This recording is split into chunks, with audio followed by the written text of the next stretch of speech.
কারণ আমরা রেস্টুরেন্টে কাজ করি। তাই হঠাৎ আমরা শুনতে পারতেছি যে একটা আওয়াজ আসছে। আমরা প্রথমে ভাবছি ট্রান্সমিটারটা ফাটছে, ট্রান্সমিটার ফাটছে। তা আমরা ওইখান থেকে বাইরে হয়েছি, বাইরে নেওয়ার সাথে সাথে যে দেওয়ালটা পড়ে গেছে। তা যে পড়ে গেছে আমরা সবাই দোকানদাররা মিললা দৌড় দিছি। দৌড় দিয়ে এই জায়গায় আহত ছিল, ওই জায়গায় আহত ছিল, সব জায়গায় আহত ছিল। ওই যে ওনার বোন বললো, আমরা মনে করেন 2-3 জন উঠাইছি। তারপর শেষে দেখি যে ওনার বোন ওই ইটগুলো আছে বড় বড়, ওইটির নিচে চাপা পড়ে গেছে।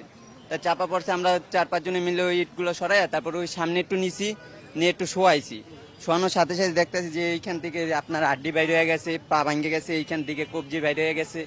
আমরা যেখানে থুইছি থোয়ার দেখি যে শ্বাস নিতেছে না। আমরা প্রথমে ভাবছি মনে হয় তো শেষ, মারাই গেছে। তার 2 মিনিট পরেই জোরে জোরে শ্বাস নিছে, নেওয়ার সাথে সাথে আমরা বুঝি যেতে আছে, তাহলে তাড়াতাড়ি গাড়ি তুলে পাঠাই দিই। গাড়ি তুলে পাঠাই দিস, তারপর উনি তো বললো যে মারা গেছে। তাহলে এখানে সম্পূর্ণ দোষটা যদি আমরা দিতে যাই, সম্পূর্ণ দোষটা দিতে হবে এই আপনার কলেজের লোক। আগের থেকে হেলনা ছিল আর কি, অল্প একটু হেলনা ছিল। কিন্তু এখানে আপনি যদি দেখতে পারেন, এই যে ভাই এখানে পিলার গুলা নেই, একটা তো রড নাই ভাই, রড নাই। তারপরে আপনার যে একটা 13 ফুট যে লম্বা দেওয়ালটা, ওইখানে তো পাইনিং অবশ্যই বসানো উচিত, পাইনিংও কিন্তু নাই, কোনো মতে ইট বালু দিয়ে জোড়া দিস।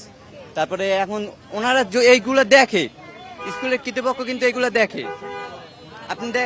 আপনি এদিকে তাকান, এখানে কিন্তু স্কুলের কর্তৃপক্ষ দেখবেন অবশ্যই। এই কলেজে তো উন্নয়নের জন্য বরাদ্দ আসে অবশ্যই। চাল নিব 1 বস্তা, তো আমারও বলছে যে তুই জাগা, আমি পরে চালের বস্তা নিয়ে যাম। যাওয়ার 5 মিনিট পরে কাহিনীটা হয়েছে।